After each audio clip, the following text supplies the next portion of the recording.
দেখতে পাচ্ছ আমাদের বাড়িতে বাস্তু পূজা হচ্ছে। এই যে সব রেডি, এখন পুজো আরম্ভ হবে।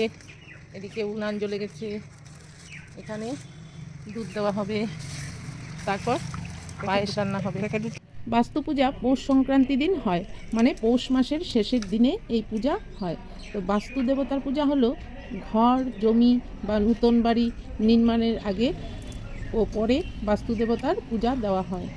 আর প্রকৃতির পঞ্চতত্ত্বকে আকাশ, পৃথিবী, বায়ু, জল ও অগ্নি, এই পঞ্চতত্ত্বকে সন্তুষ্ট করার জন্য এই পূজা করা হয়। বাড়িতে সুখ, সমৃদ্ধি ও নেতিবাচক শক্তি দূর করতে সাহায্য করে এই বাস্তু দেবতা। তাই আমরা সকলে এই ঘরে ঘরে এই পৌষ সংক্রান্তি দিনে আমরা এই বাস্তু দেবতার পূজা করে থাকি। তো তোমরা দেখতে থাকো আমাদের বাস্তু দেবতার পূজা তো হচ্ছে। তারপর এই যে কলাপাতা দেখতে পাচ্ছ, এই পায়েস রান্না হলে এই কলাপাতার মধ্যে এই পায়েস ঢেলে দেওয়া হবে দেবতাকে।